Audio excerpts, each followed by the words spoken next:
Hello, everyone. I'm George Roska. And I'm Mark Schneider. And we want to welcome you to today's episode 47 of Say What, where we talk about the threats to our children in the public school system, including very alarming trend to empower minors at the expense of their best interest. That's right, George. You know, we're seeing efforts across the country to give kids the authority to get COVID vaccines without parental permission and in many cases without even notice. And we thought it would be wise to talk about this morning. You know, there's this old expression, the conviction of youth. Any idea what that means? Well, I'll give you a clue. I'm still thinking. Yeah.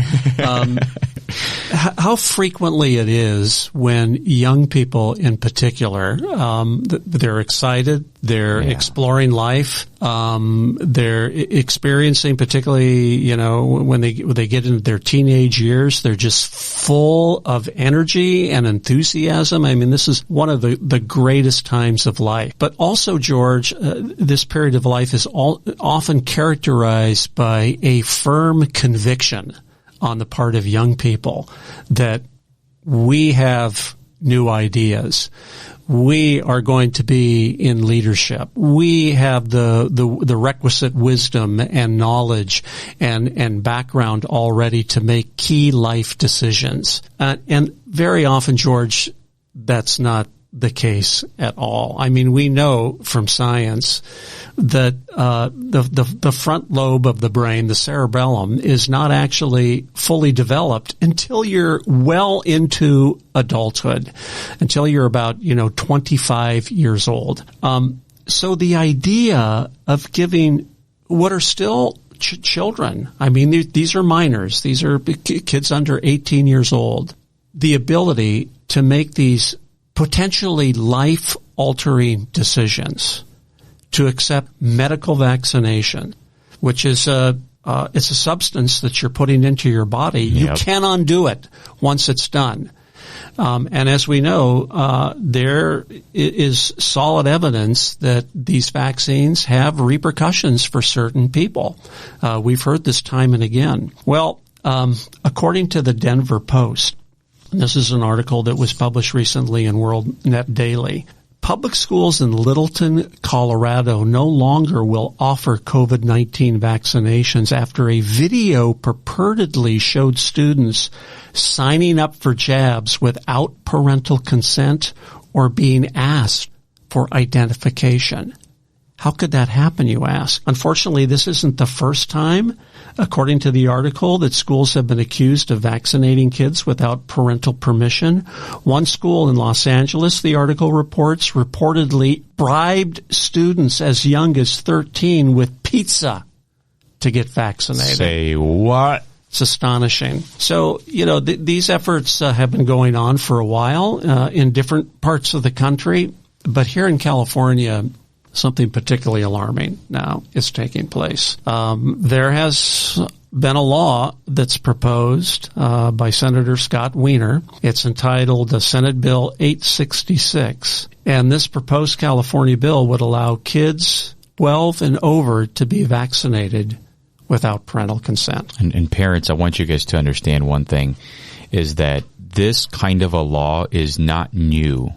And so Wiener is actually using precedents from something else called the California Medical Confidentiality Act, which already allows minors over the age of 12 in the public school system to leave the public school facilities for any kind of medical intervention without parental knowledge or consent. So he's just simply tacking on to existing law and allowing for vaccination to be included in that. There's a reason that we have the term slippery slope. Yes. It's more than slippery. It's more than a slope. It's a cliff that our state is going over. And this is a chilling law in our minds, George, as you know. This is what he says. I mean, he has publicly stated this. Giving young people the autonomy to receive life-saving vaccines, regardless of their parents' beliefs or work schedules, is essential for their physical and mental health, Wiener said, according to an Associated Press report. Mark, to me, the actions and attitudes of these types of people, I consider them predatorial, because they are actually preying upon what you mentioned at the beginning, the conviction of youth. They're preying upon people who are not yet mentally fully developmented, to the point to where they can make these kind of decisions for themselves. Not only that, but this state legislature is assuming that he has sufficient medical knowledge, background, and the wisdom to determine on behalf of all citizens of the state of California that teenagers should have the right to overturn their parents' will, supplant their parents' wisdom, who have their children's best interest at heart. Who more has kids' best interest in heart than their own parents? Scott Wiener and other legislatures that are in support of this bill, I think they know better and are willing to make a decision on behalf of all of the citizens of California to go behind parents' backs. Very chilling stuff, George. Yep, I agree. In fact, he says it's unconscionable for teens to be blocked from the vaccine because a parent either refuses or can't take their child to a vaccination site. Somehow, I don't think that's why parents are not having their kids vaccinated, because they can't take them to a vaccination site. I think that there's probably something more here. Wiener also noted that state law already allows, as you mentioned, George, 12 to 17-year-olds to, quote, access various forms of health care without parental consent. Examples include the human papillomavirus vaccine and hepatitis B, abortion care, birth control, mental health care, and domestic violence related care. Here's that slippery slope. This has been going on for a while. And unfortunately, parents have not been as engaged and involved as they should be. And actually, if I remember correctly, Mark, this law has actually been in the books in California from the late 80s, and just nobody's paying attention.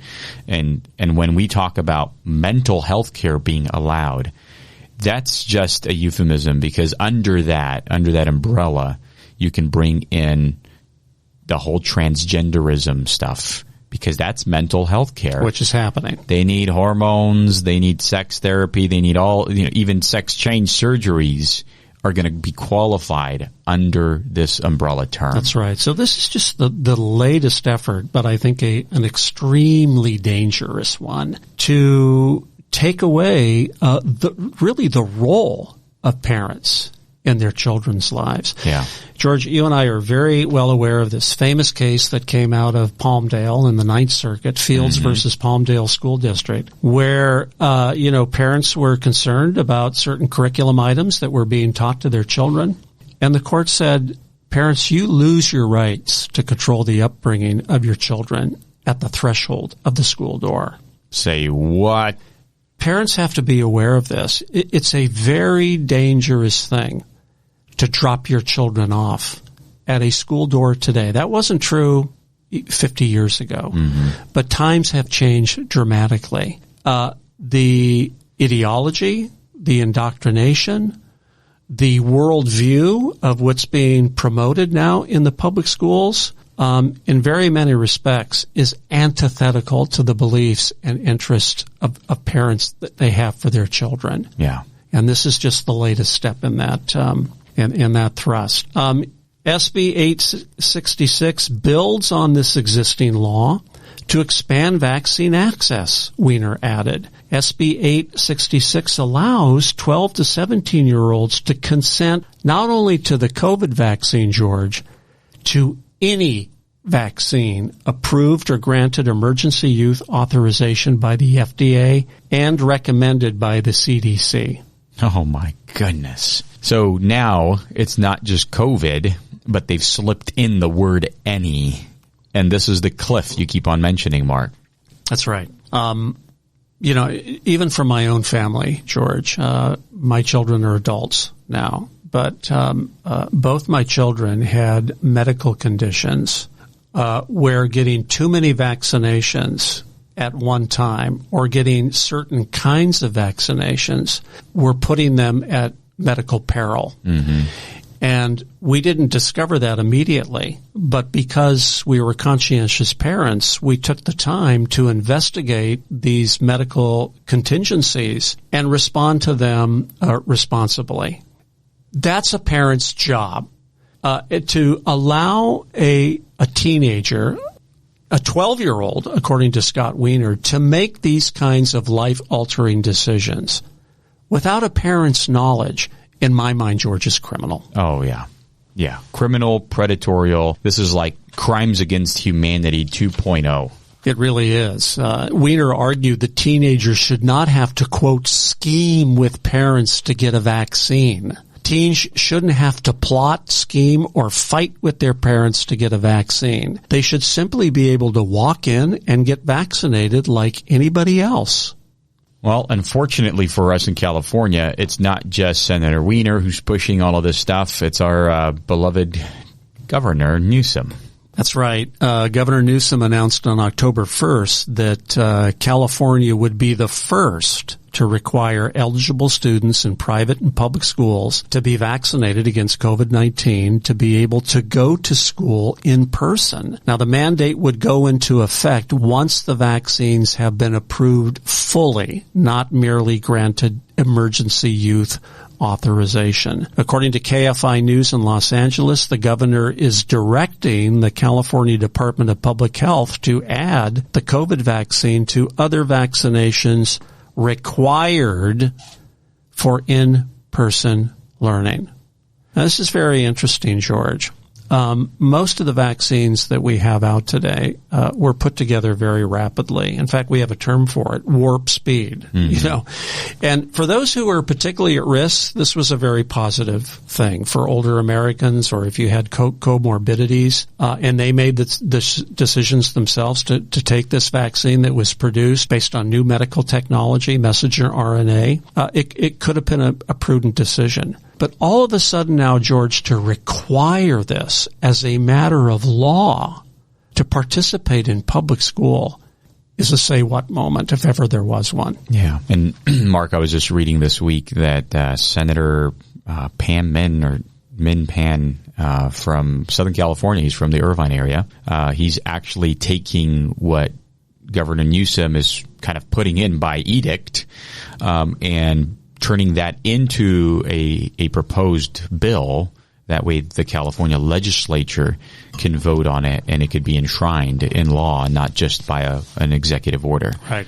So this is making its way through unless parents really see this as an attack on their parental rights, as an attack against their children and their families, and create a big stink and fuss about it up and down the state.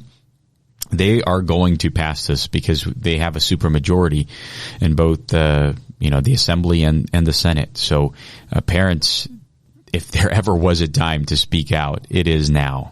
And, medically, this is particularly ironic because what we've seen now is the vaccines are not really true vaccines in the strict definition of the term. Because, as you know, George, we're seeing more and more vaccinated people coming down with different instantiations of the virus, like the Omicron version of it. Many, many vaccinated people are coming down with this. So it's not like when you got a vaccination for measles or polio. It was a one-time event, and your body produced antibodies for the rest of your life.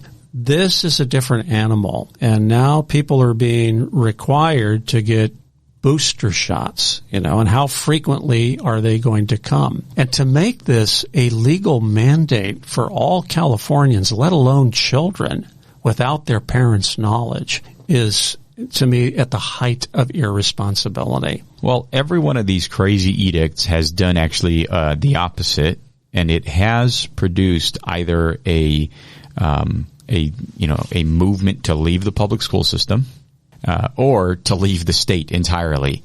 But the movement to leave the public school system has been something that we've seen across the country, and especially in California, New York, Illinois, these top three states. We are seeing thousands of children being removed from the public school system. And so parents, this might just be, the straw that will break the camel's back, so to speak, for your situation, for your family.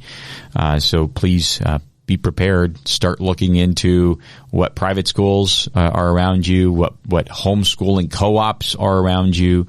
If you just probably search for a church in your area, more than likely there is a church with a homeschool co-op that has parents there who've already been doing this for years or decades, and they can help you get up to speed and just calm you down, because thousands and thousands of parents have been doing this successfully. Totally agree, George. And the other thing that we would encourage our listeners to do is don't keep the information that you've heard today to yourself. Yeah.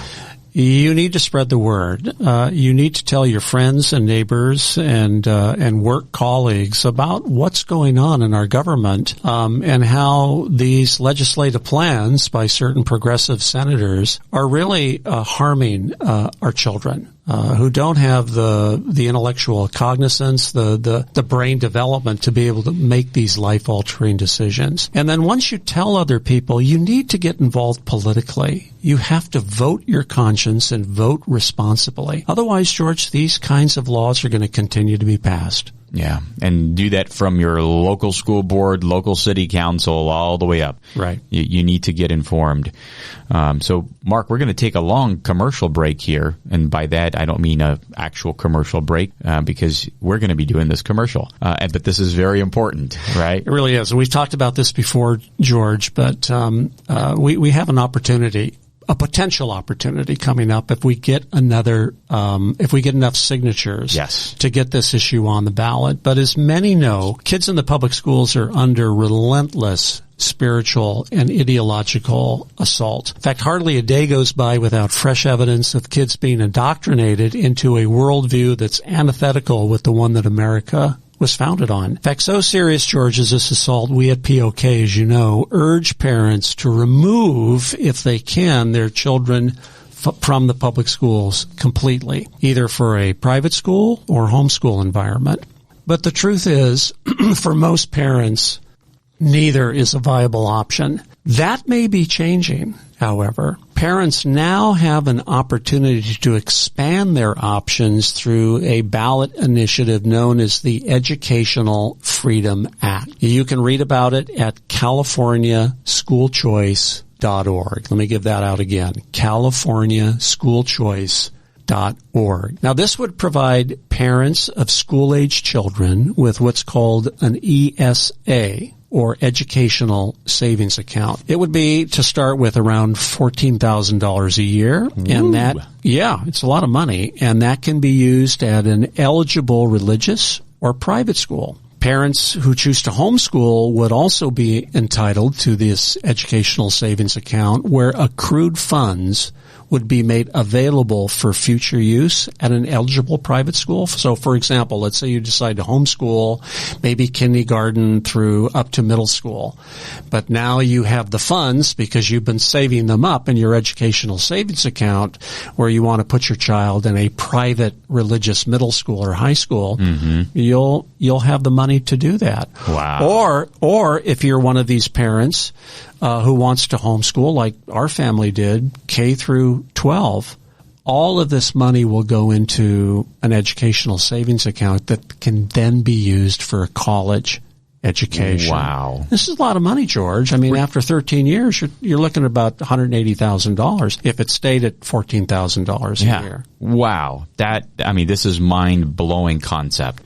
It really is. I mean, what's the downside? Some people are asking. Well, one, and I think this is a legitimate concern, is that government programs tend to come with strings attached. And the homeschool community particularly is concerned about encroaching regulations on their liberties. California, interestingly enough, for all our progressive problems, we have some of the most liberal homeschooling laws in the country, and it's understandable that the homeschooling families don't want that to change. Even so, George, we at Protect Our Kids believe that educational savings accounts is an idea whose time has come. And there's 3 reasons why we've arrived at this conclusion.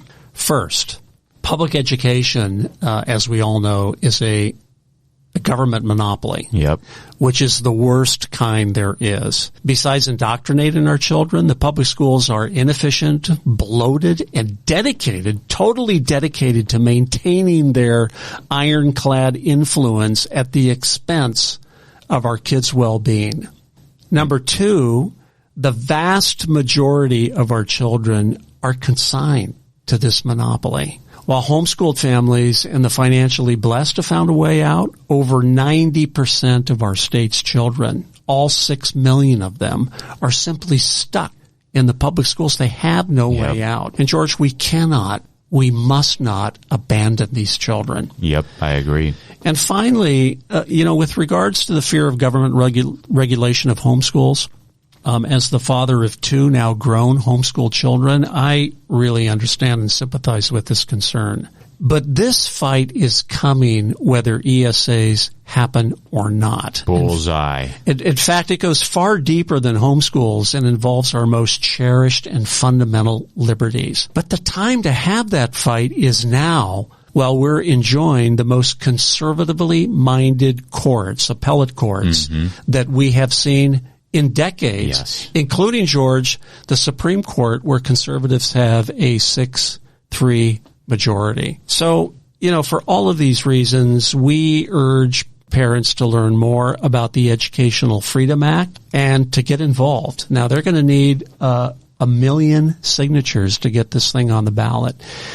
1 million verified signatures. Verified signatures, and the truth is they're not even close to that right now. And this has to be done by the end of March. So there's not a lot of time left. So if this is something that you're interested in getting involved with, please go to their website, californiaschoolchoice.org. You can download petitions, learn how to become active in getting other people to sign these petitions, and at least let's get this thing on the ballot. After it's on the ballot, we can take more time to learn about it, but we need to get it on the ballot to have any chance at all. Yes, and I think similar to what we've been talking about on other episodes where we talk about people who are parent-pilled, not red-pilled. I think most parents in this state, especially minority parents, immigrant parents who are barely making it by, imagine, and usually the minorities and immigrants are the ones that tend to have more children. That's accurate even for my family. I'm an immigrant. And there is no way my parents could have afforded a private school education for all 12 of us. No way. But if they'd have access to $14,000 a year, we wouldn't have been relegated to the public school that was just right around the corner that was very poorly rated. So please, parents everywhere, go to this website for californiaschoolchoice.org. Sign the petition. Put your signature there. We need at least, they're trying to get 1.5 million signatures. Yeah.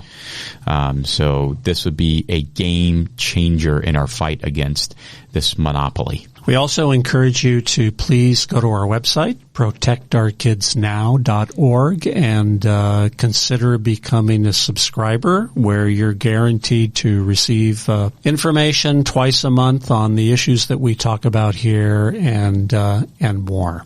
So that's our show today, George. Thank you very much for listening. Until next time.